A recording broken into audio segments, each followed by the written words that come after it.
This is a plug catch basin.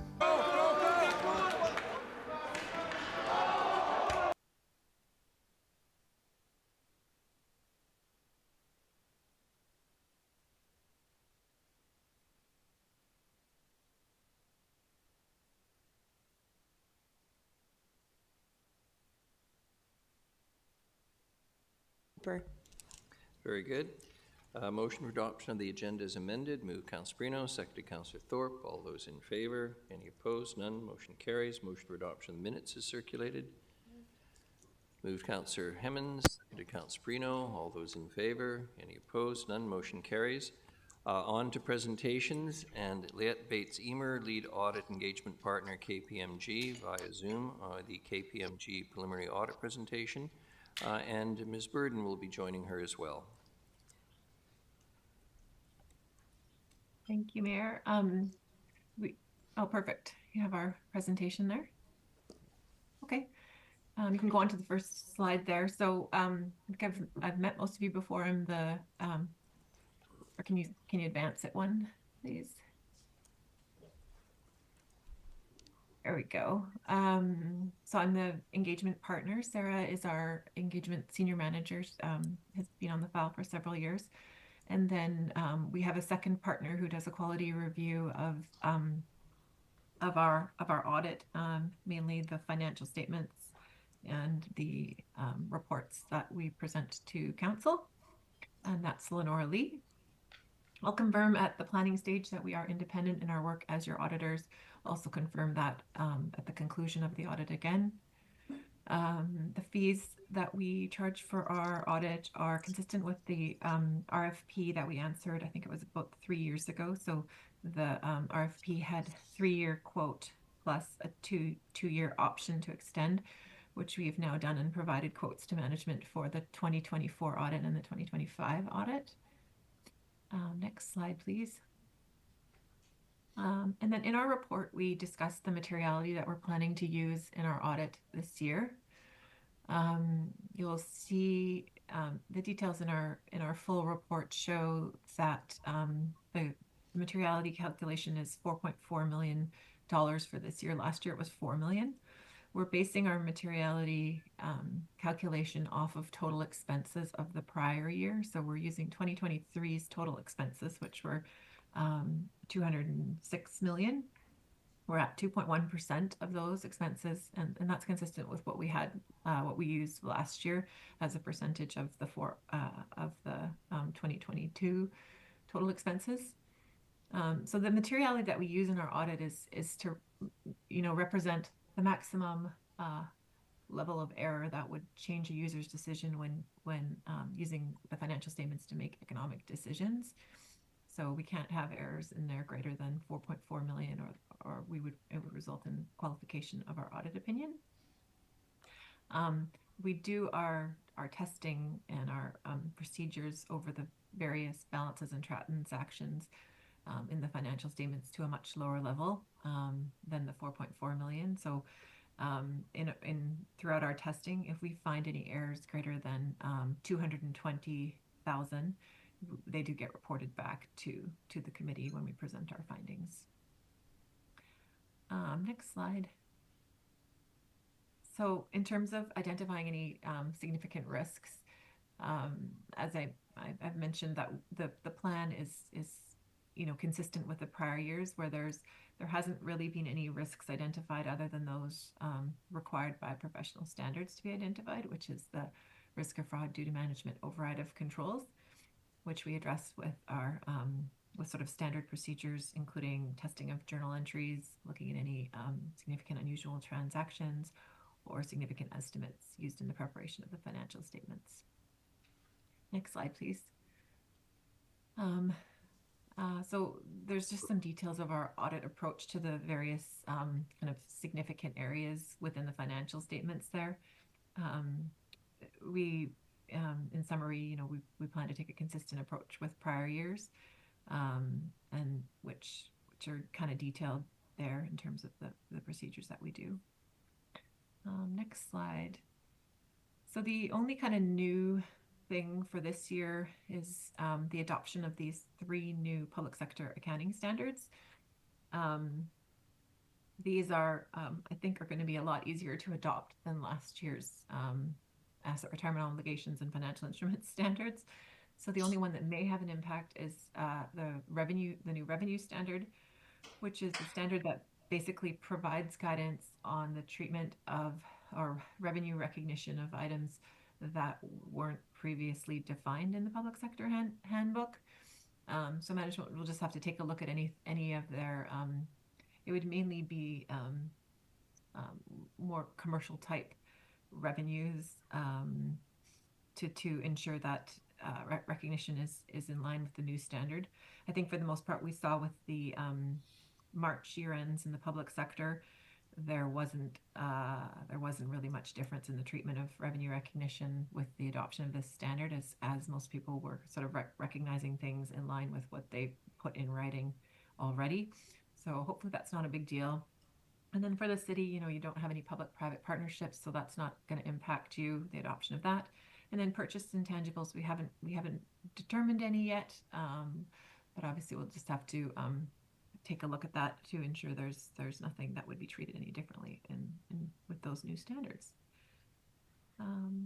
So that's it from me. I'm happy to take any questions on our plan. Thank you very much. I'm not seeing any questions this morning. Not a surprise, though. We have an excellent finance department, ably managed, and nothing surprising here. If that's the case, I think we're done. Much appreciate your attendance this morning. Hope things get better. Thank you. Okay, bye, everyone. We have no delegations per se, and under reports, the first item is the rent supplement program update. Mr. Harding, you're going to introduce this, and then we've got Ms. Wood to follow you, and Andrew Ferguson, the Executive Director of Connective, is available via Zoom, I understand. You're right, Your Worship. We have two information reports. We're going to do both together if we can. That's the rent supplement program update and the Nanaimo Region Rent Bank update. And so joining Ms. Woods is also Melissa Giles, Managing Director of BC Rent Bank online, that will be available to part of the presentation. So I'll turn it over to Ms. Wood, who's got a presentation for you. Thank you. Good morning.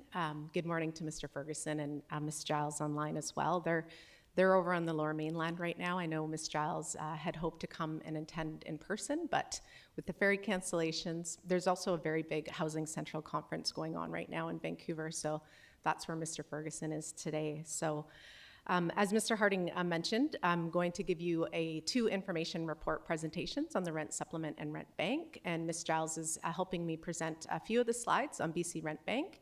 And then Mr. Ferguson is here to answer any questions you might have from operations about the rent bank. So we can just get the PowerPoint up.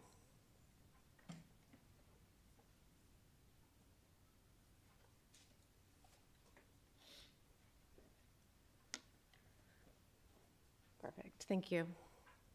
So to start, we're gonna look at the city-funded rent supplement programs, and then we'll wrap up with the Nanaimo Region Rent Bank.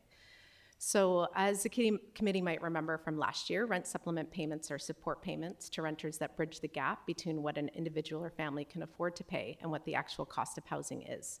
So rent supplements are flexible in the sense that they can be used in private or non-market housing.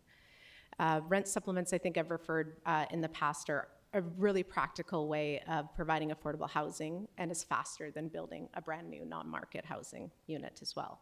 Rent supplements can play an important role in the prevention of homelessness, enable stable housing in existing market rentals, and help to reduce the impacts of poverty by freeing up cash that normally would be spent on housing for things like food, clothing, medical services, education, and any other services families might need.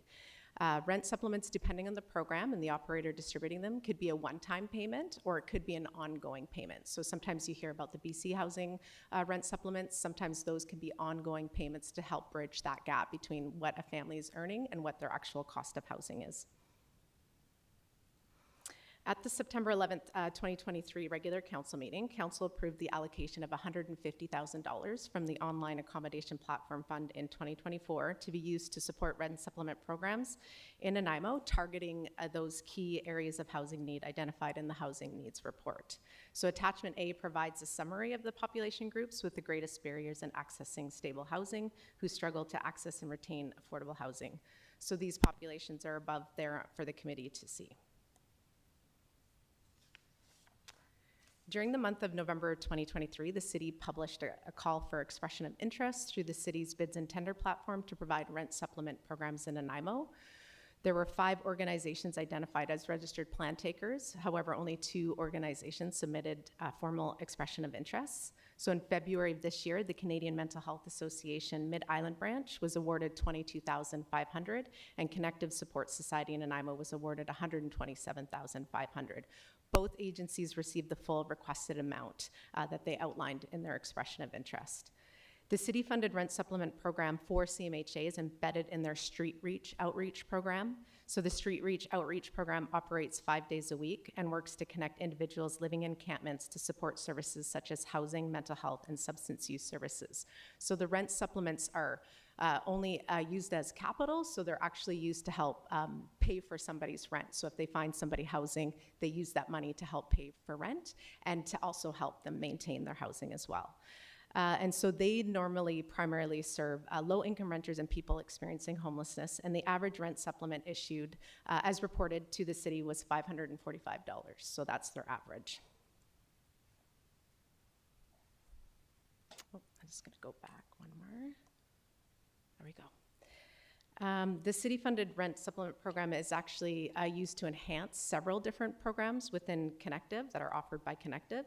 And so rent supplements are used as a flexible tool among their existing housing programs to prevent homelessness or retain housing where individuals may not meet their specific program criteria to receive funding support, including the rent bank. So they do use rent supplements to help, if an individual can't get a rent bank loan, Connective staff will look at using rent supplements to help to keep their housing as well. The Connective Housing programs primarily serve low-income families, individuals, seniors, individuals leaving correctional facilities, and individuals experiencing homelessness. And Mr. Ferguson has reported to us that they've been working to expand their client base by working with partner agencies such as Nanaimo Family Life Association, Nanaimo Brain Injury Society, and Tillicum Lalem to provide rent supplements to populations identified in the key housing need. The average amount of rent supplements issued is between $900 and $1,000, but this amount can really vary depending on the particular circumstance. And Connective does report to city staff that they were a little bit delayed in distributing the rent supplements at the beginning of the year, just due to staffing and some program changes. However, the rent supplements are being fully utilized now, so that's why you might see a little bit of a lower rent supplement issued there. The other thing I want to point out is you may notice the difference in average rent supplements that are being provided between the 2 agencies, and this really is due to the different demographics primarily being served by the rent supplements. So as I mentioned, reporting from CMHA and Connective highlights that CMHA tends to support individuals who are living in homelessness or were previously homeless, whereas Connective tends to support more individuals and families precariously housed. So the Nanaimo Region Rent Bank program, as you might know, is an eviction prevention and housing stability service that provides interest-free loans to low to moderate income renter households facing eviction or in need of assistance to pay essential utilities because of a short-term financial crisis. And the other thing that's really important to note is that in addition to the financial services, rent banks provide very valuable connections to government benefits, so might help seniors connect to SAFER or any other benefits that they might be eligible for. They help with debt consolidation, financial literacy, connection to employment resources, and other community-based services that are focused on supporting a renter beyond that initial financial crisis. In 2020, city staff and the former Nanaimo Homeless Coalition worked to create a local rent bank, and the Nanaimo Homeless Coalition selected what was then known as the John Howard Society, which is now known as Connective Society, as the lead applicant to operate the local rent bank. The John Howard Society and city staff submitted a successful application to BC Rent Bank, and the Nanaimo Region Rent Bank began providing rent bank loans in January 2021. So between January 2021 and November 2024, the city has contributed a total of $202,000 to the rent bank as loan capital for City of Nanaimo residents. The BC Rent Bank is a provincially funded agency that provides financial and infrastructure supports to rent banks in BC, so this is true for Connective as well. There are 19 rent banks in BC. Ms. Giles, a little bit later, will talk a little bit more about BC Rent Banks. But between January 2021 and March 2024, the BC Rent Bank provided Connective with $318,517 for operating expenses, so that's staffing and some of the other program costs, and $100,000 for rent bank loan capital. And so Connective this year renewed its contract with BC Rent Bank to administer the Nanaimo Region Rent Bank program from April 1st, 2024 to March 31st, 2025. For the existing contract that Connective's in, they'll receive $142,279 for the operating expenses and up to $75,000 for loan capital. But BC Rent Bank does encourage local communities to come up with their own loan capital wherever possible.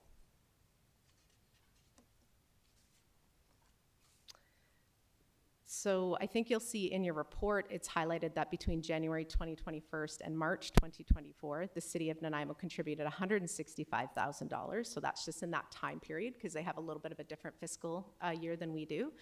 And then other contributions during this time included $25,000 from the Regional District of Nanaimo, $10,000 from the Alberni-Quiliquot region, because they do provide some loan capital out there as well, and $2,500 from United Way BC. And as previously mentioned, I just want to say that the funds provided to the Nanaimo Region Rent Bank from the city are utilized only for the City of Nanaimo residents. So Connective staff are really careful to make sure those funds go to the City of Nanaimo residents. So I'm going to flip it over to Ms. Giles so she can talk a little bit about BC Rent Bank. Good morning, everyone, and my greatest apologies for two things. One, I cannot be in person due to the weather that you all experienced last night. And secondly, I am not sure what is happening with my camera. I have been fidgeting and I'm unable to turn it on, so my greatest apologies. But I want to begin by thanking this council for its investment into the Rent Bank program. As highlighted, we've seen rapid growth in the program over the years, and the City of Nanaimo continues to be a leader. I was able to join Ms. Wood and Mr. Ferguson at Housing Central, and it was a gift to be able to speak on Monday afternoon to a number of participants about the partnership that has been happening. And I want to let this council know that you're a leader as far as city councils across the province in investing in this program and in investing in eviction prevention. So I also wanted to let you know that next week we'll be releasing a report that's called Why Eviction Prevention Matters. And we're going to be looking at a cost savings of why investing in this type of program is important. And so within that, you'll be able to see that for the households that we helped last year, we've been able to cost out what would have happened had those individuals or families had to move or experience temporary or longer term homelessness. And so we look forward to sharing that with you. What you see before you on this slide is a perspective on the growth of the program. I remember when I started in this program in 2019, of course, we had a smaller amount of partners. There were 7 in BC, we now have 19, but we were receiving around 80 applications a month. On average this year, we're seeing over almost 700, there's 685 applications per month, and Nanaimo also feels that growth. So we continue to see increased demand for rent bank services. We see a 53% increase in people who applied for assistance when we compare last quarter to the year before's quarter. So Q2 this year compared to Q2 last year. And we see a 61% increase in the number of times that financial assistance was provided to families. So the growth is there. Could you advance a slide, please? I want to also give you a perspective as far as what is happening in Nanaimo compared to other rent banks that we see across the province. And so you see on the screen ahead of you some of those achievements where the Nanaimo Rent Bank has seen one of the highest approval rates across the province and the lowest decline rates. So those applications are growing, and we continue to see Nanaimo responding to the needs of those applying. As well, something that can be noted is that the Nanaimo Rent Bank has the lowest number of loans being written off as bad debt or unpaid loans, and has one of the strongest repayment rates that we see across the province. The average last year on repayment rates was 69%, just to give you a bit of perspective. So I just want to acknowledge Andrew or Mr. Ferguson and his staff, particularly the case manager or frontline staff who are working with renters who are feeling the stress of today's rental market, and continuing to develop and deliver services that are not only responsive, but also full of compassion, and really meeting people where they're at to try to find solutions. So thank you for allowing me this morning to present to you, and I'll hand it back over to Ms. Wood. Thank you, Ms. Giles.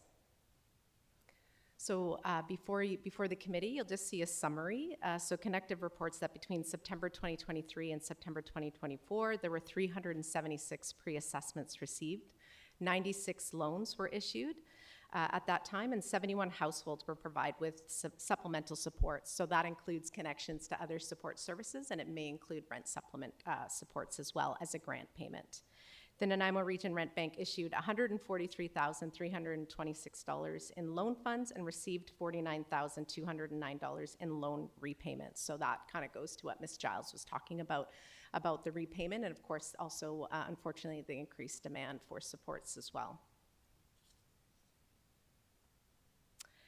As part of the review of the Rent Bank program and to find ways to ensure that Rent Bank loans are being directed to the population groups identified as having key housing need, BC Rent Bank started collecting demographic data on April 1st of this year through their online portal, where they actually collect the Rent Bank applications. So the demographic data is actually collected on a voluntary basis. So 45 applicants have submitted demographic data between April and October of this year. A larger data set is really required to conduct an analysis, and staff will be able to provide a more comprehensive update at the next Nanaimo Region Rent Bank in fall of 2025. But you can see on the screen before you, there's some early trend data illustrates that 46% of applicants applying for a rent bank loan identifies having a disability. So that's one of the key areas of need. 84% are Canadian citizens. 46% identify as women, 71% are under the age of 39, and I thought that was really interesting, just a large group of younger people having to access rent bank loans, and 44% of the applicants are supporting families.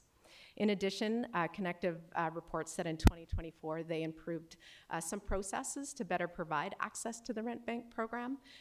So that includes revising the Rent Bank application forms to be more user-friendly and less onerous to fill out. They've also created communication materials and have shared them with other agencies. And they've been actually going out into the community and doing outreach. For example, Connective staff have been out, attending school board events to really start to spread the message about families accessing Rent Bank loan and other programs that they're providing at Connective. So I just want to leave it there and maybe give the committee an opportunity to ask some questions. We have Mr. Ferguson on the line who can definitely answer any questions particular to the operations happening in Nanaimo. Thank you very much. Councillor Prino. Thank you, Your Worship. I've got three questions. Thank you through you to staff. The first question is, this is a loan with people who are so desperately in need of support. It's difficult for me to understand how they, in fact, can pay it back. So that's my first question. Through your worship, I'm going to let Mr. Ferguson answer this because he, has the processes down and his staff work really closely with people to provide those supports. Mr. Ferguson, please.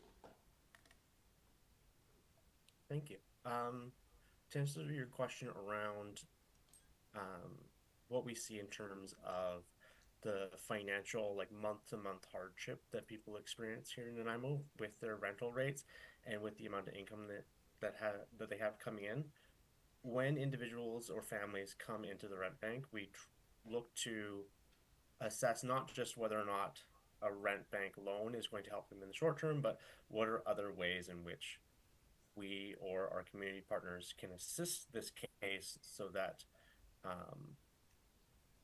that family or that individual, isn't going to need another rent bank loan in 4 months or 5 months. So looking at that sustainability, we do um, have built into the process of how we approve loans.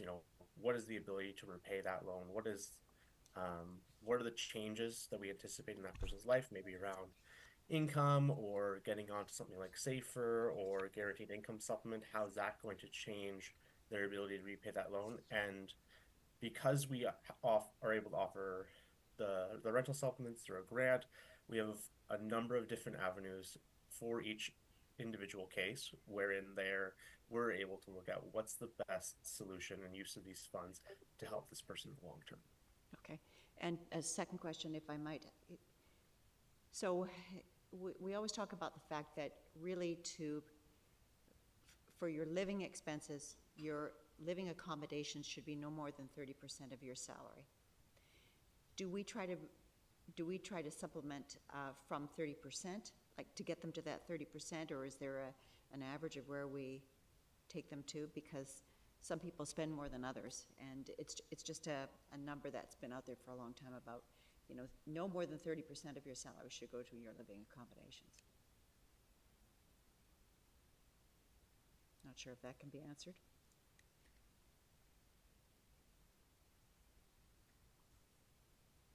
Yeah, I think when we look at, someone's ability to pay and how much their finances are in relation to all of their expenses going out, we do see often individuals that are paying, upwards of 50 to 60% of their income towards housing.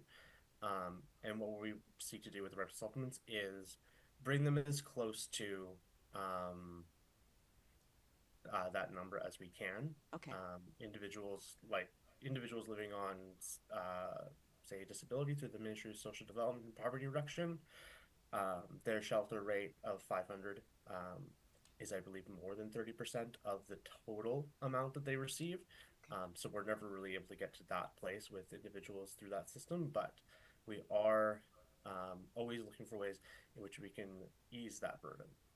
Okay, thank you. And my final question is, obviously we have to help these organizations that are doing this to help with their operational costs. So do we have a set rate that we pay them? I'm just asking this question of Ms. Woods. Do we have a rate that we pay them? How do we safeguard our community from what we actually pay them to operate this program? Through your worship to Councillor Perino, right now all the funds that we're providing is just for loan capital. So we don't provide any dollars for operational support right now. I know that Connective is receiving operational support from BC Rent Bank, but we are just providing the loan capital for them to use. Excellent, excellent, thank you. Thank you. Councillor Gesselbrock. Thanks. First, a big thanks to Andrew and folks administrating the program. It's pretty interesting, the stats from BC Rent Bank, just sort of how effective our program has been. So kudos to you. Yeah, just this program, I know a few individuals that have been receiving rent supplements and have used the rent bank, and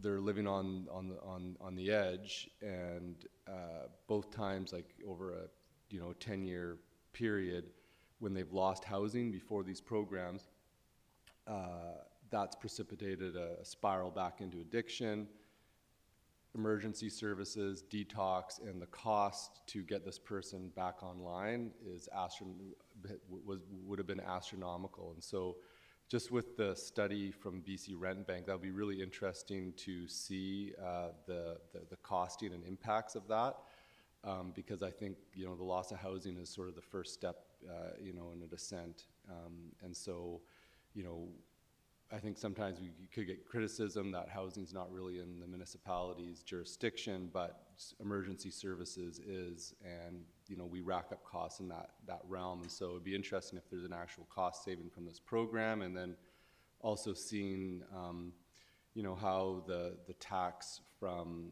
the short-term rentals, Airbnbs, is how it's funding this whole program. it's good to see it working. So I'd just be interested in seeing that study, and thanks for the work that you're doing. It is having a very direct impact on people's lives, and I think, you know, keeping our community safer. So thank you. Thank you. Councillor Hemmons and Councillor Manley. Thank you, Your Worship, and thank you to staff for all your work on this. I agree with Councillor Gasserbrock. This is an amazing investment in our community. My question for Ms. Wood is, I think I heard you, there are folks, we can access both rent supplements and the rent bank, and I'm wondering if we have an idea of how many are accessing both, and if that allows us to direct resources specifically at that population and maybe tailor some interventions or supports. I'm thinking more particularly the CMHA folks who are being pulled out of homelessness. Is that an opportunity for the situation table? Just wondering, what's the Venn diagram, and does it allow us to direct our resources more efficiently? Through your worship, to Councillor Hemmons, really good question, and I think that that's one of the things I've been working on with Mr. Ferguson, because Connective is also receiving city-funded rent supplements and is running the rent bank, to try to really you know, take count of, you know, how many people who are accessing the rent bank can also get a rent supplement, or are they using the rent supplement to lower their loan payments, to be able to kind of make that connection.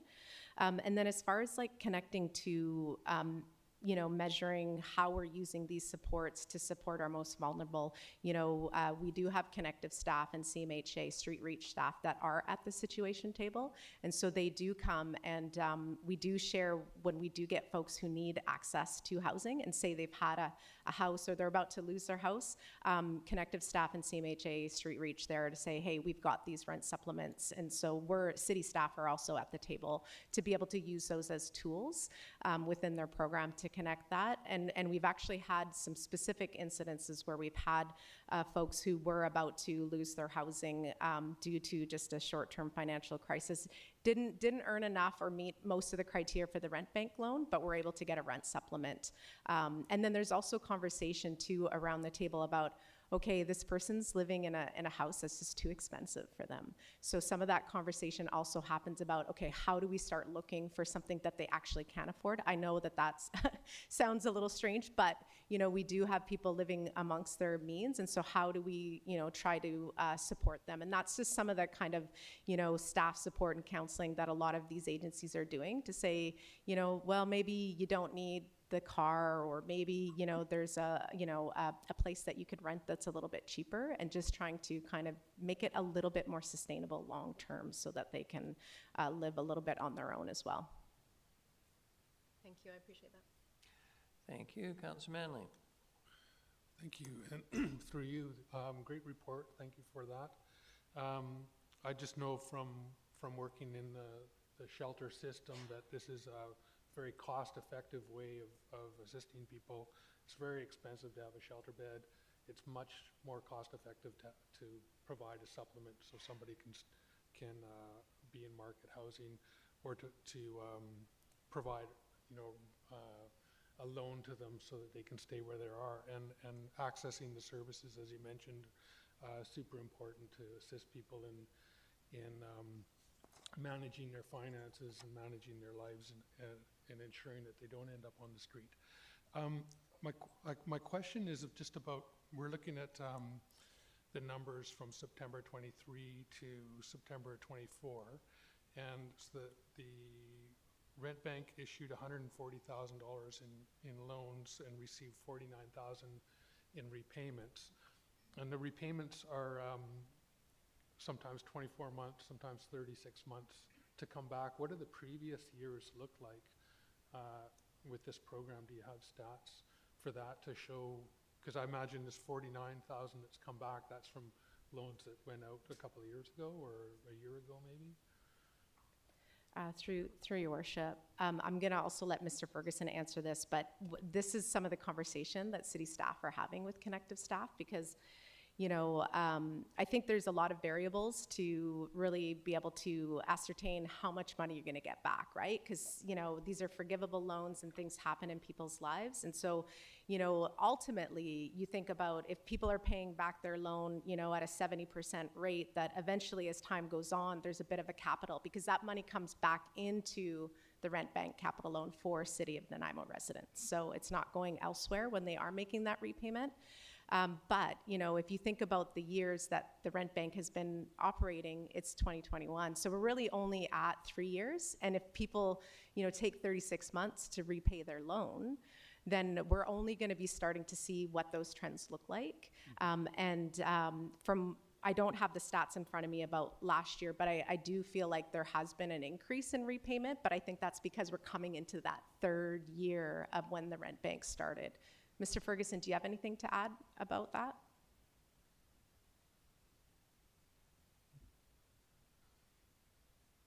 No, I think that you're right, Christy, in the sense of, you know, we're now looking at, you know, having been in operation for several years, we're looking at potentially some of our initial loans coming to a close. But we're always issuing loans, you know, going through, you know, people come to us in this like time of need for themselves.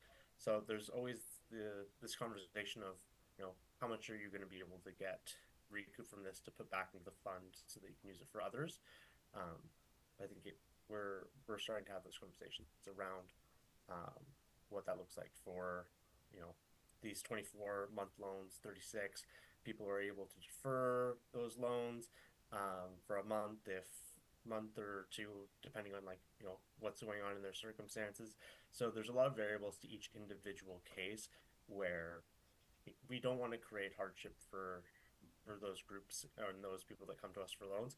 And if they do need to defer, you know, if they need to take their 24-month loan and turn it into a 28-month loan, and their repay rate is good, like, we're more than willing to work with the individuals that we're working with on a long-term basis to make sure that those repayments look sustainable for them. So yeah, the objective is to actually have this become kind of self-sustaining. You mentioned that the loans are forgivable. At what stage do they become forgivable? Is that just based on personal circumstance and people making an appeal about not being able to repay, or? I'll let you answer that, Mr. Ferguson. I know you guys have a criteria for that.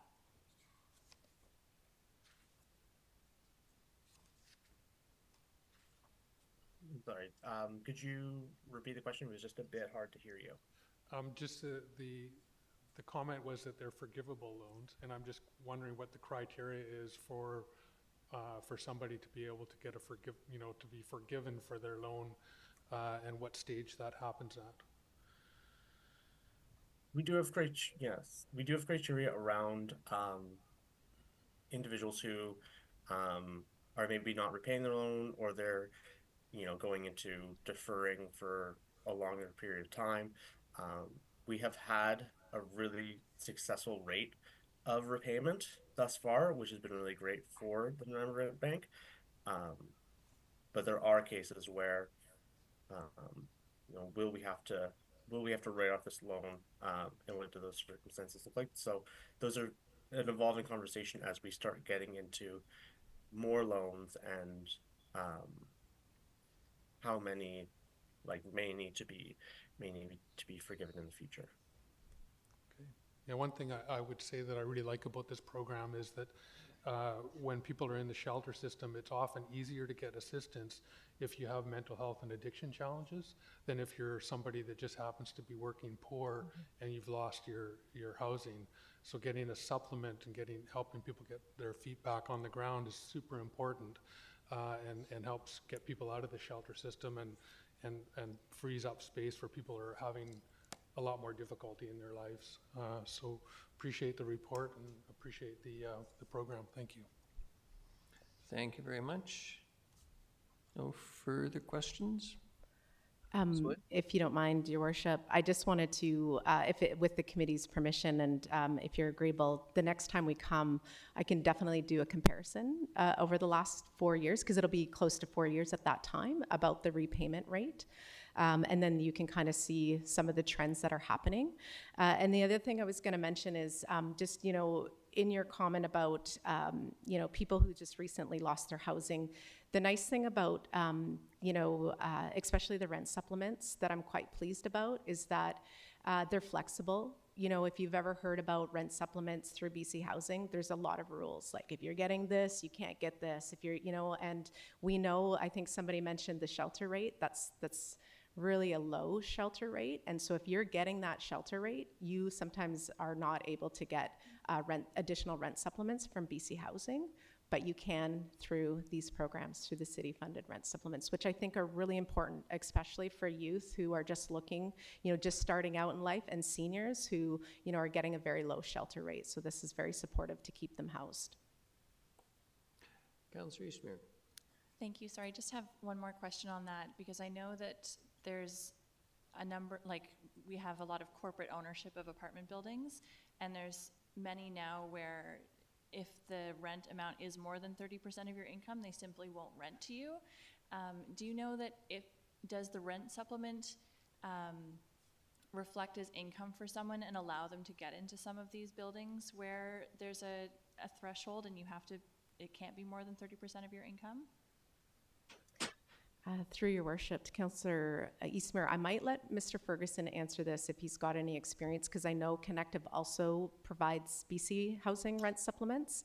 I think that it would be far stretched, at least from the city-funded rent supplement programs, to be counted as income, because it's not something that's stable. So I'm not sure how that would be able to support a circumstance like that. But Mr. Ferguson, do you have any experience as far as BC Housing rent supplements being considered as income for individuals or families?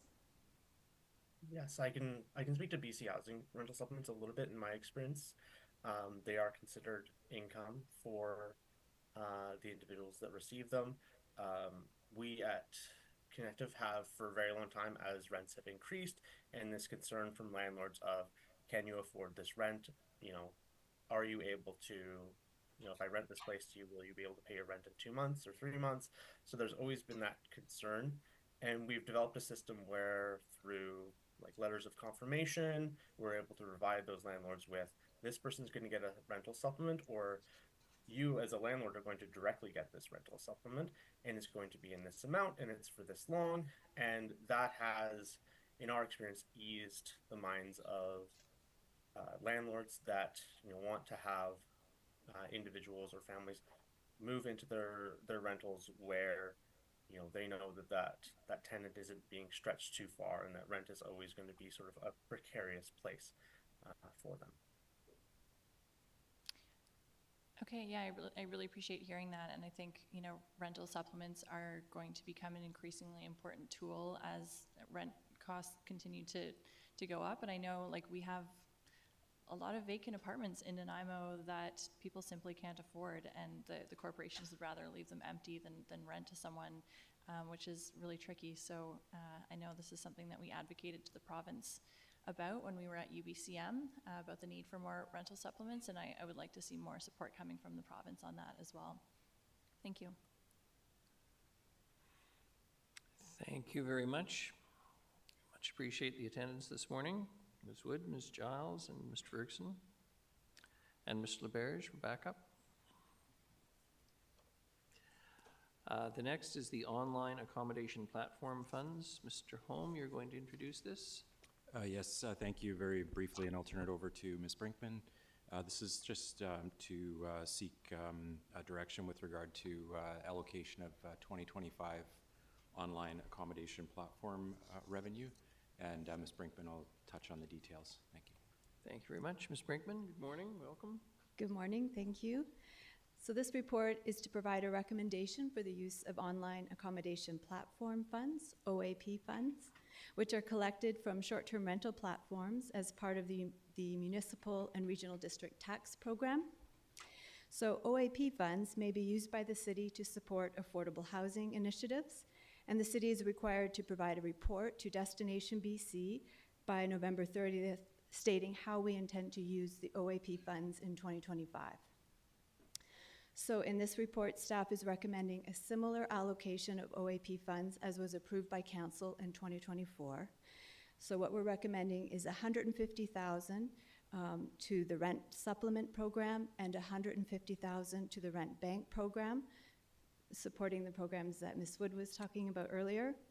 And then the remainder, $830,000, towards land acquisition and land improvements related to the city's affordable housing partnerships with BC Housing.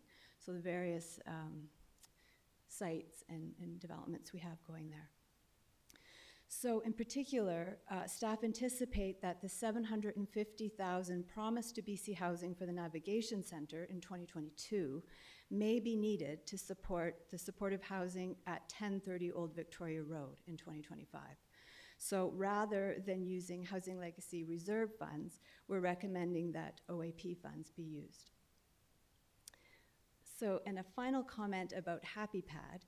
So council had asked staff to look into and consider HappyPad a few months ago. So HappyPad is a new online platform that promotes home sharing. It's a great concept, and while at first we thought perhaps this might be a good use of OAP funds, after reviewing the HappyPad program, we determined there was not sufficient evidence of its effectiveness quite yet, and so we don't recommend funding it at this time. So I just wanted to report back on that request from council earlier this year. And that's happy to take questions. Thank you very much. Councillor Manley, please. Thank you, through you. Thank you for this report. And I just have a question about the NAV Center. I know that this is a long promised thing, so long before I came on board council, so I might not be up to speed on this, but my understanding was that we were going to purchase the land, which has been done, and so I'm wondering what the other $750,000 is for. Is that for construction, or? Yeah, maybe through your worship, if it's okay, I'll try and speak to that. So there was a commitment to to some of the capital improvements necessary. That was for the navigation center at the time. This is now the facility there is funded under the Hearth program. It's different. It's evolved. So since those commitments were made with BC Housing, some of the programs and on their end have evolved, and now similar facility, a little bit different than the navigation center, but still the commitment to support capital improvements for facility under the Hearth program with BC Housing.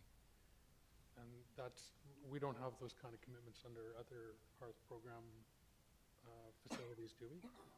For capital, we're just usually talking about land, and sometimes it's leased land that BC Housing is leasing their own land and doing their own projects. Yeah, that's true. In some cases, through your worship, yeah, they are doing their own projects, like 1300 Island Highway. They're leasing privately, but we do have commitments under the Memorandum of Understanding with BC Housing to fund some of the works and services, some of the capital costs towards the works and services for supportive housing projects, and this was.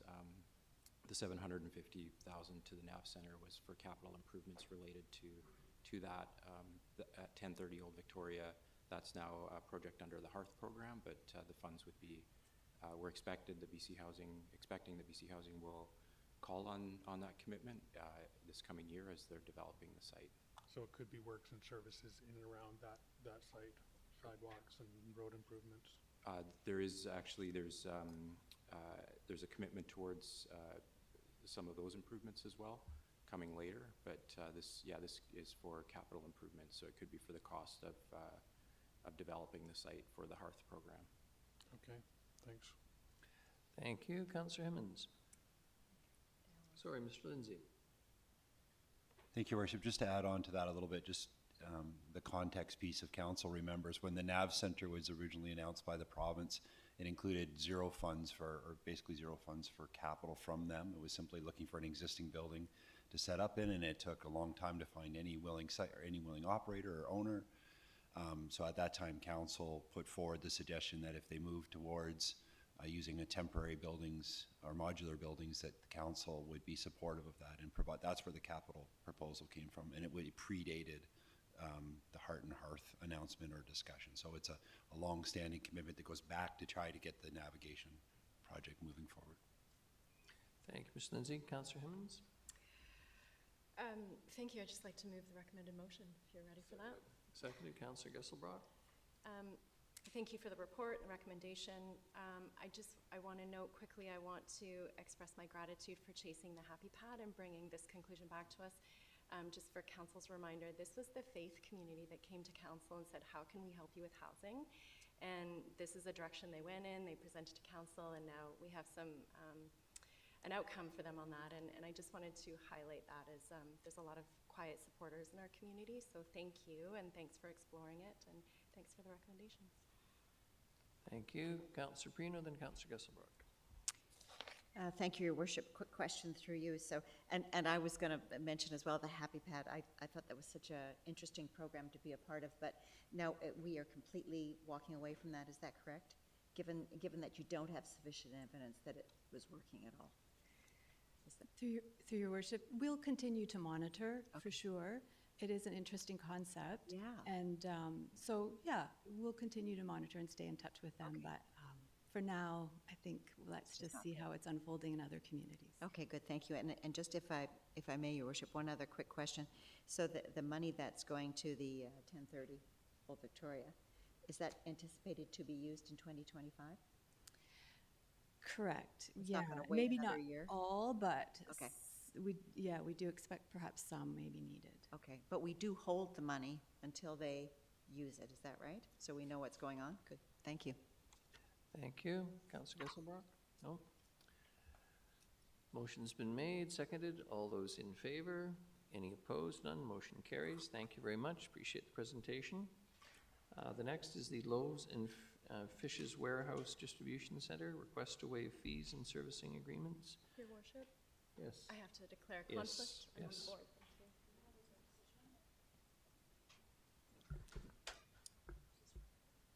We'll ask an overview. I feel like I'd like to step out. I've stepped out previously. Ms. Ricard? Your Worship, just if I may have Councillor Hammonds state the rationale. I didn't quite catch that. Thank you. Apologies, I'm on the board of directors of Loaves and Fishes. Thank you. Very good. Mr. Holm, please. Thank you, Your Worship. This is just a follow-up on direction from Council in October to provide a report outlining the cost implications of a request at that time to waive the building permit fees and fees and charges related to a servicing contribution agreement. This is related to the development of a distribution warehouse and office by Loaves and Fishes at 1861 East Wellington Road.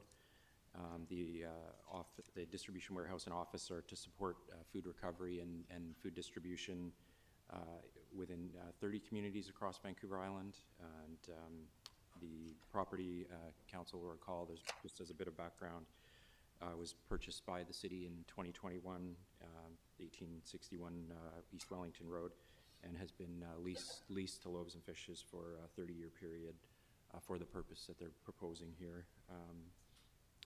There's some other details in here provided in the report on other contributions the city's made. I won't get into the details, but they're provided in the report for information. So as far as the cost implications of the waiving of fees and charges that was requested, maybe I'll start with the building permit fees. So based on building permit fees are based on construction value estimates through a industry standard program that estimates the value of construction for development. In this case, the building permit fees for this project would be $69,569.75.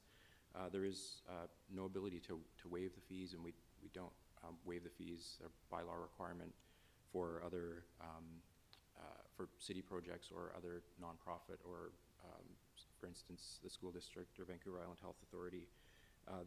There is obviously the ability, if council so chooses, to find funds elsewhere to pay the fees. Again, the fees for the building permit are $69,569.75. With regard to, and there's no grant fund source identified to cover those fees as well. The servicing contribution agreement, that relates to the works and services that would be payable or required of the developer of the site on East Wellington Road. The city already provided towards the works and services on Hanson Road. It's covered in the report. That was around $149,000 on Hanson Road. The works and services on East Wellington Road, that are triggered as a requirement to the building permit are estimated by the civil engineer for the project at $54,733.20. And that's for essentially for pavement replacement and to the center line of the road fronting the property. The city's also coming through scheduled for 2026 with a program, with a project on East Wellington Road to do sidewalk and cycling facility infrastructure following some of the deeper works that you're seeing, water main and other work happening in the area currently. So following that work in 2026, the city has plans to improve sidewalks and cycling facilities in East Wellington Road fronting the property. So rather than have the developer, in this case Loaves and Fishes, do the work ahead of that, and this is fairly standard with developments across the city where the timing works out, we'll enter into an agreement where the city takes the funds that would have otherwise been spent on works and services and use that towards the project. That way we're not tearing up works shortly after they've been installed, and we've got a better coordinated, improved project going forward. So there's a servicing contribution agreement that's been developed, entered into, and that's for the contribution of $54,733.20 towards works and services on East Wellington Road. That would be rolled into the city's project in 2026. And if those funds were not collected, those costs would be absorbed into the overall project at a later date. I'm happy to provide more detail or answer questions if required. Thank you. Thank you very much. In order, Councillor Gesselbrock, then Councillor Prino. Thanks, Mayor, through you. So what is the total building permit fee that doesn't include the works and service agreements is $69K? Yeah, that's the cost of so the request was to look at waiving building permit fees and the servicing contribution payment. So yeah, the building permit fee cost is $69,569.75. Okay, and then the works and services fee is an additional 54,000. That's okay. right. Yeah. I guess the $7 million from Trudeau didn't come through. Government of Canada. Oh, I know they've, yeah, Loaves and Fishes, I think the presentation in October covered that they'd received provincial funding and they were still waiting for word on federal funding. I haven't heard of any funding at this point, but I know at that point the presenter did indicate that they were planning on moving ahead regardless. They had financing, my understanding, but they were hopeful of receiving federal funding as well. Okay, my understanding of that conversation was that if they'd received the federal funding, they wouldn't be asking for this. So maybe it didn't come through. You know, I would consider definitely waiving the servicing fee. I think rolling that into, you know, the project that we're going to be doing there in 2026 is reasonable. And covering that, and for the building permit fee, you know, it'd be nice to get this project across the finish line. I'm not sure what level of need they're in, but you know, I'd be open to considering that, but curious what the rest of council has to say. And are we making a decision on this today?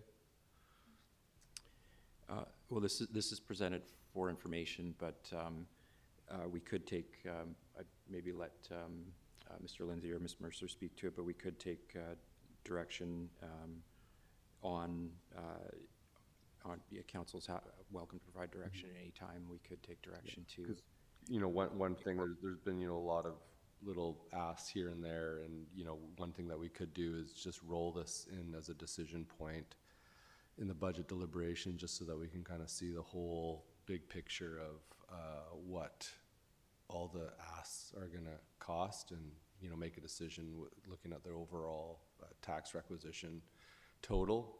That would, you know, I would be considering that. So, you know, I'd consider waiving the works and services, and then the building permit fee, maybe rolling that into as a decision point during the budget deliberations next month or so. So I'll just leave it at comments for now. Loaves and Fishes are aware they can apply. I'm sorry? Loaves and Fishes are aware they can apply, right? I mean, I read the report, should the applicant apply for and council approve to waive. Am I misinterpreting something? My understanding is from the presentation previously too, they intend to proceed with the project regardless of the decision. They're looking for council to cover some additional costs. Sure. So I don't think the timing of this is critical to whether or not they go ahead. Sorry, Your Worship, was your question though, but they can apply for the development variance permit for works and services? Is that what your question? Yes, they could apply. Oh, sorry, thank you, yes. Thanks, Mr. Lindsay, I missed that. Yeah, they can apply for a development variance permit. Sorry, that's covered in the report as well. They do have an option to apply to vary the works, in which case, similar to we saw from Bolinas Housing on the Salvation Army site previously on 8th Street, if you'll recall, they applied for a development variance permit to cover the costs of some of the works, or to reduce the requirement actually of some of the works, which they could do in this case. Thank you. Councillor Prino? Thank you, Your Worship. Councillor Gasselbrook brought this up, and my recollection was, when we had the presentation, was that they would come back to us if they did not receive the federal government grant, and that they would come back and apply for this. So I was a little bit surprised reading this, that good report, good to get the information, but I was surprised that they've not made the presentation about whether or not they actually need the money. And while I mean, we always want to be there to support organizations like Loaves and Fishes, but I'm not keen to support them until I know whether or not they get the federal grant, and if they don't get the federal grant, then how we can do this. And as you said, Councillor Gasselbrook, whether or not we put this as part of the budget deliberations because we do need to consider what we've given to other groups. We need to be really fair about this. It's our taxpayers at the end of the day. So I'm not keen to do any more at this time, but I certainly agree with you, Councillor Gasselbrook, if we bring this forward to budget, once we know whether or not they're going to get the grant, because we don't need to consider this if they get the grant. Councillor Gasselbrook? Just in terms of would you give them direction to apply for a variance on the works and services? I'm just curious how that works. If they apply for a variance, then basically we could issue the building permit and saying, go ahead and build this. You don't need to deal with the works and services, the frontage. We know that we're going to go through that whole corridor anyhow in 2026 and put sidewalks and things in because we're going to be replacing the water main. And so to me, it makes sense that they apply for a variance if we're okay with doing that, because basically it's just their little chunk that they would be doing it themselves. Is that correct? Yes, that's effectively correct. We would they could come in at any time and apply to vary the requirements. We would before we'd issue the building permit, we'd need to take security at this point because they don't have a variance approval for that. But we'd take security and they'd enter into the works and services agreement. But the works aren't being constructed at any time until 2026 at least. We're holding the funds. They can come in after the building permit's been issued and while they're under construction and apply if they so choose to. Mm-hmm. Great, yeah, that's what I would suggest doing. If we need to put direction for them to go do that now, be willing to move a motion. I think big picture is we've got an organization that took on a big capital build over COVID and the highest rates of inflation, where the capital costs probably skyrocketed. But basically they're collecting waste food from all the grocery stores that would be going to our landfill, which we have to pay for. And then they're also giving that food to a ton of nonprofits that are running community programs for youth and folks and recycling that food and improving the social network. So, I mean, we should be going out of our way to help them, and we have given them a lot of money. So I think, yeah, I think we should move that. I'd like to move that we direct them to apply for variance on the works and services, and then that the cost for the building permit come to council budget deliberations for a decision point, next month. I'm not seeing anyone wanting to second your motion. Councillor Gusbrook, I'm not sure I understand the purpose of it. Loaves and Fishes can apply to waive the $54,000. It's up to them to apply. It's not up to us to pass a motion directing or asking them to apply to give them or to waive fees. I'm Mr. Holm? Yeah, through your worship, yeah, we can definitely follow up with them and let them know what their options are. Staff can do that. Great. I just want to make sure that we're following up and letting them know that they can do that. And if we don't need a motion to do that, perfect. Thank you. Councillor Manley. Thank you, and thank you for the report and for the information. I want to see the federal government support this project. They're talking about supporting lunch programs, and food from this warehouse goes to the Nanaimo Ladysmith School Foundation, and it goes to communities up and down the island.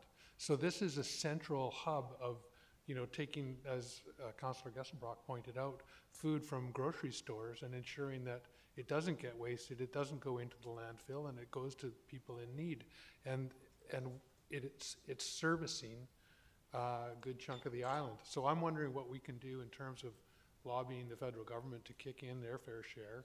The province has kicked in, the city has put in, bought the property, and really the federal government should be coming to the table with funds. We brought this up at FCM. I brought up this specific example at FCM, and I think if we're talking about food security, the government talks a good game about food security, about school meal programs. This is a good opportunity for them to back a project that does exactly that. Thank you. I'm thinking, Mr. Holm, that perhaps I'm trying to recall, did we provide a letter of support for the federal application? Ms. Fakar? Thank you, Your Worship. We can look into the records. I believe that there was a directive from council to issue the letter.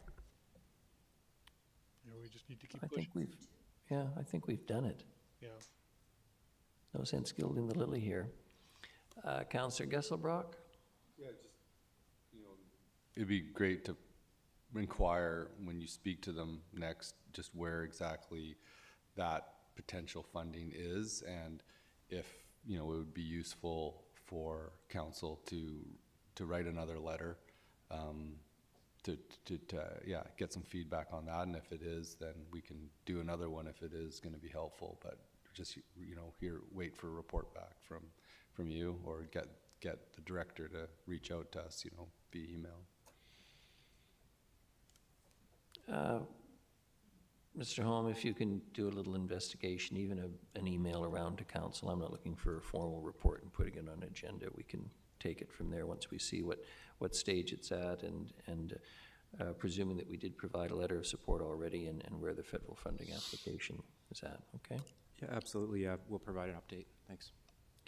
Thank you very much. If nothing further on that, the next item is E, funding request from the Nanaimo Hornets Rugby Football Club. Mr. Harding, you're going to introduce this? Thank you, Worship. We have an application from the Rugby Club. Well, maybe give it a second. Mr. Cooper's just stepped out. I can start, Your Worship, and Mr. Cooper could come in for it.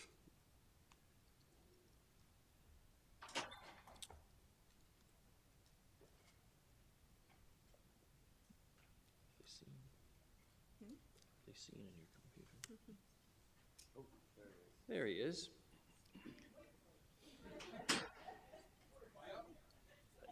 Nearly. I'll just Mr. introduce Harding, you, please. Your Worship. So, Worship, we have an application. We've worked with the Rugby Club for many years. They've been at Pioneer Park for, I think, since the 70s. As you see through the report, they have a clubhouse which is completely their responsibility, and then we've had a sports field there which is primarily used by the Rugby Club. similar to what we did last year, council supported last year was lighting of Caledonia Field. This is a field that does have lights, but it provides us opportunity, working with the club, to upgrade it to LED, from metal halide to LED. With the success of our turf fields, these kind of natural turf fields now get it's opportunities for us to light them up to ways that they can be used more and more throughout the week for practices. Mr. Cooper is here to answer any questions you have on the broader report or project, but what they're looking for is support for $100,000. Primarily, it would go for lighting of the field, but there'll be some that also help them with their upgrades to their washrooms, and it's all subject to the fact that they can get a gaming grant, which would come in next year. With that, I'll ask Mr. Cooper if he has anything to add or questions the council may have to staff or Mr. Cooper. Mr. Cooper, good morning. You can introduce yourself for the record. You'll have 5 minutes if you need it, and 4 minutes in, I'll let you know. Am I on? Do I hit the button? Okay, good. Mr. Mayor, Council, thanks for the opportunity to speak to you today, and I just want to say thanks to the staff for getting our request this far along in the process. So for those who don't know me, my background in sport is 30 years with the Nanaimo Hornets as a player and volunteer now. My work was 26 years with Pacific Sport, where one of our mandates was sport as a tool for community development. And I bring that up because that's the lens with what we bring to the table now at the club in terms of reviving post-pandemic decimated child and youth programs that we now deliver. I'm not sure if what stats were in the report about the programs. Quick reminder, we've got, in the last 2 years, we've grown from 0 participants at our mini level to 170 kids in our full program. So we now operate a full house league at the 10 to 12 age group. We get 150 kids out per night, and each kid gets a plate of spaghetti at the end of it. So it's a real madhouse, and I invite you to come out on a Thursday night and come and check out the madness. But and we do it in a way that's very affordable. So 10 weeks of programming, spaghetti, the whole bit, $65. The parents who come, they tell us that's the best deal in sport in town. We our youth programs, or our school program, we offer free rugby programming for 8 weeks at 5 inner-city schools. So Brecken, Fairview, Bayview, Georgia, the schools where this program can have the most impact. Kids are, so the hope is that they will go onto a high school program, support the BARSP and NDSS rugby programs, and continue to stay connected to the game. The junior program is the one that is really interesting because we had like just a handful of kids last fall. We now have 40 to 50 kids playing and competing within the Nanaimo Hornets. And a lot of these kids are subsidized. So we've raised the funds so that these kids can participate at little or no cost. It's because of this approach to sport that the Hornets was selected as the only sport organization in the city to be part of the Nanaimo Youth Resiliency project that the city has championed through some of the federal dollars that you good folks were able to access. And I think that's, we so appreciate that relationship, because we've been able to connect with other community groups and offer kids from their programs to come and participate with us. We've had cooking courses from Loaves and from Food Share, thank you. And so it's a real win-win right across the board. So we're doing sport in a unique way. And part of the the strategy for that youth resiliency is to give kids an alternative.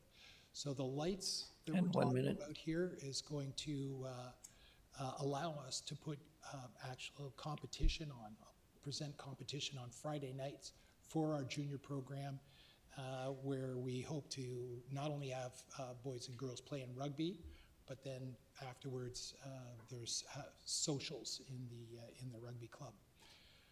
So I'll leave it at that. Thanks very much for the opportunity. If you have any questions, happy to respond. Thank you very much. Councillor Thorpe has a couple questions for Mr. Harding. Don't leave the mic, and then we've got two further councillors. Councillor Thorpe. Thank you very much, Your Worship. Through you, if I may, first of all, thanks for being here, Mr. Cooper. Appreciate your work in local sports over many years, and more recently with the rugby club. But I did have a couple of questions for Mr. Harding, and I apologize because I probably should know the answers, but I don't. The recommendation or the request in front of us is regarding both the clubhouse and the upper field at Pioneer. Does the city actually own the clubhouse? I know the rugby club is responsible for its maintenance and upkeep, but does the city own the property? Your Worship, Council Thorpe, it is dedicated parkland that the facility is on. So in essence, unless the club ever wanted to move the building, that the building is on dedicated parkland. So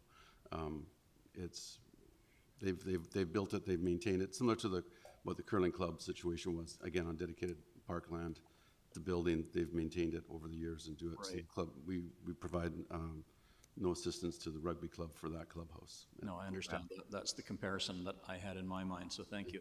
And the use of the upper field, I know it is used by the rugby club. Obviously, the lower field is mainly minor football, I believe.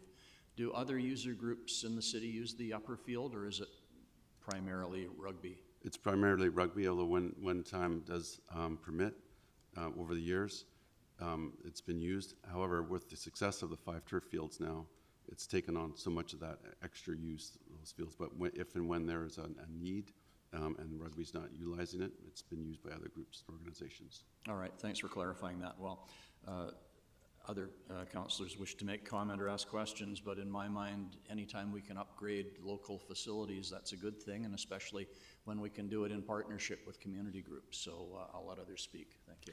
Thank you very much. In order, Councillors Eastmere, Prino, and Gesselbrock.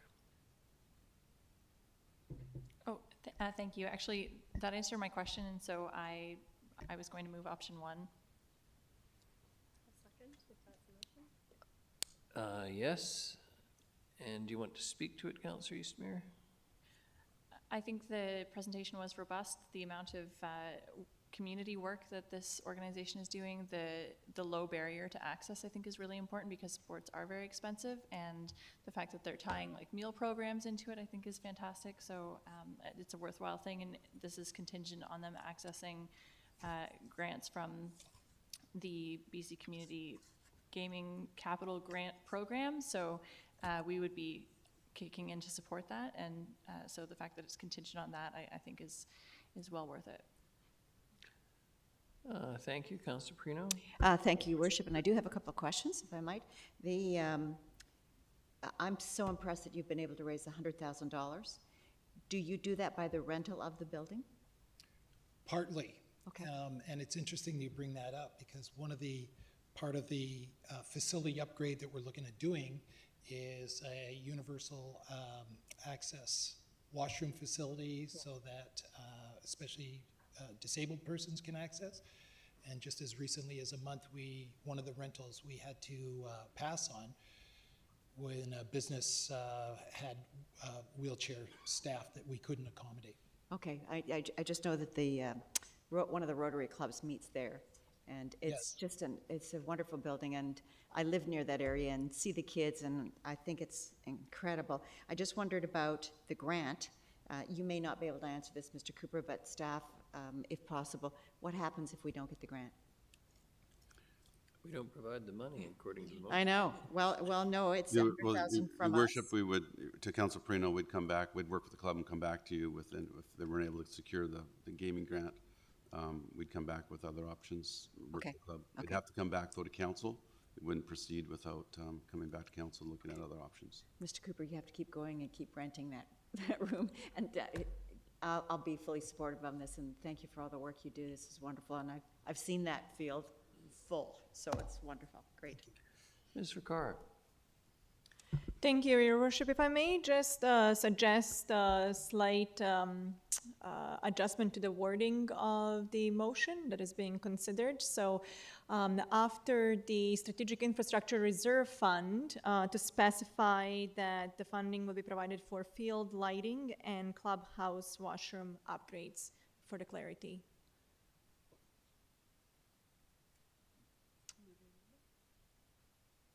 Should we formal motion to amend? We can either proceed with a friendly amendment if the committee is open to that, or proceed with the formal process. Councillor Eastmere, Councillor Hemmens. Your Worship, through you, it's just to specify what the funding is being provided for, because currently the motion mentions that, that the committee recommend that council approve the funding request and allocate $100,000 from the Strategic Infrastructure Reserve Fund, but the motion on its own does not specify what the funds would be utilized for. So it's just to ensure that there is clarity when the motion stands on its own what the funding would be utilized for. Thank you.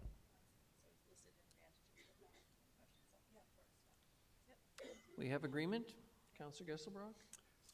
Thanks through you, Mayor. Just you know, I think this is a good use of funds, and just want to say thanks for the work on the mini rugby.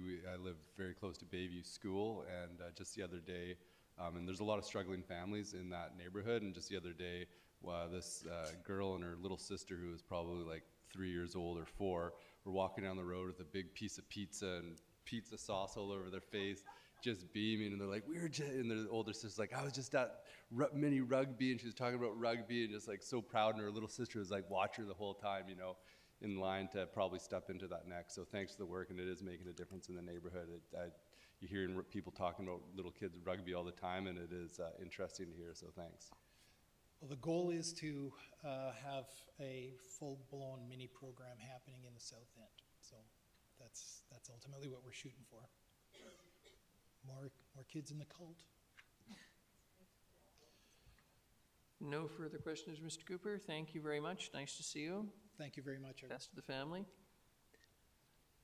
All those in favor? Any opposed? None. Motion carries. Thank you very much. The next is the Japanese Canadian Legacy Society Legacy Infrastructure Project Grant. Mr. Harding, please. Thank you, Worship. We've been successful on the two previous grant applications that the Seven Potato Society has worked with the city on. And another one has come up, and again, it's always a short-term turnaround, it seems. So we have a request again with Seven Potato Society, and Tammy Hiroshawa is here also to answer any questions from the Seven Potato Cultural Society if you require.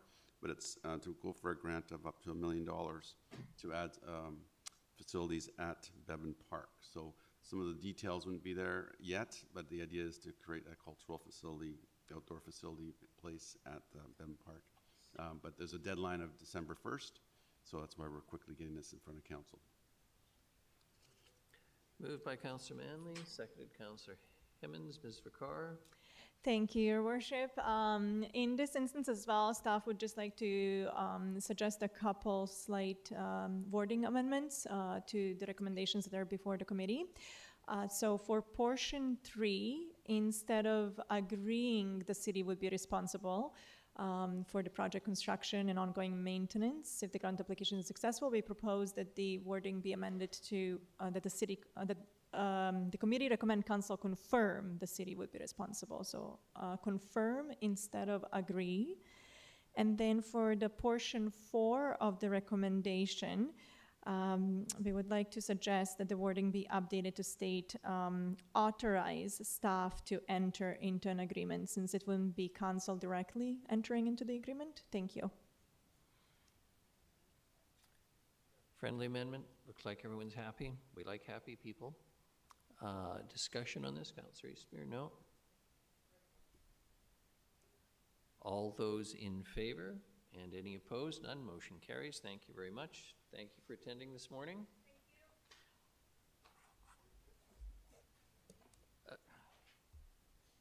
Are we going to be long on the sustainable procurement update? All right, we'll take a morning break. This is the last thing on the agenda. Let's go. Yes, we're taking a break.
And the last item of business is the sustainable procurement update. Ms. Mercer, please. Thank you, Your Worship. So it's been 3 years since the sustainable procurement policy has been in effect. And so a lot of work and effort went into that process to get that developed. And this report is a means to update council and the public on the results of the work during the last year. So that's from July 1st, 2023 to June 30th, 2024. So in that period, we've had 11 RFX documents undertaken with a sustainable criteria component. 7 documents are in progress, and we have 3 potential upcoming. And a summary of these documents can be found in Attachment C to the report. And as well attached to the report is the 2023 CCSP annual report that shows how the City of Nanaimo sits in comparison to the other Canadian municipalities when it comes to sustainable procurement. So Ms. Rushton is here if you have any questions regarding the report. So I will be happy to take any questions. Thank you very much. Councillor Hemmons. Thank you. Really appreciate this report. I always enjoy hearing where this policy work is at. I'm curious about the rating scale and how we went down with the new questionnaire.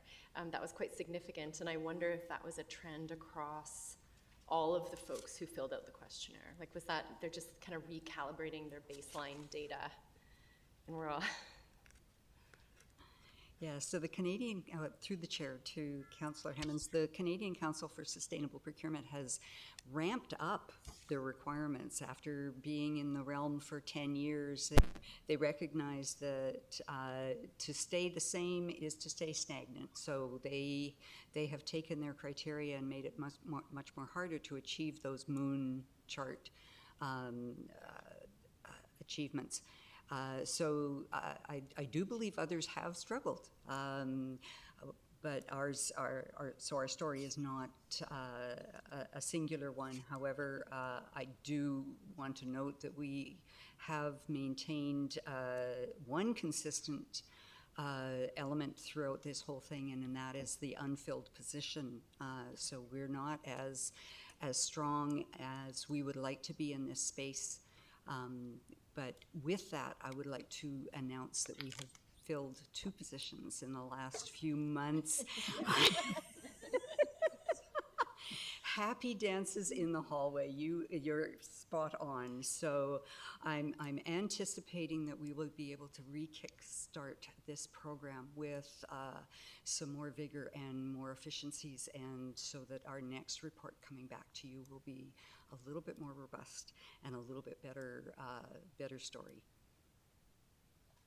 Thanks. I didn't think this was a poor story at all. I'm really glad to hear about the new hires. That's great. I know your folks have been working under capacity for a very long time, so congratulations. Councillor Gesselbrock.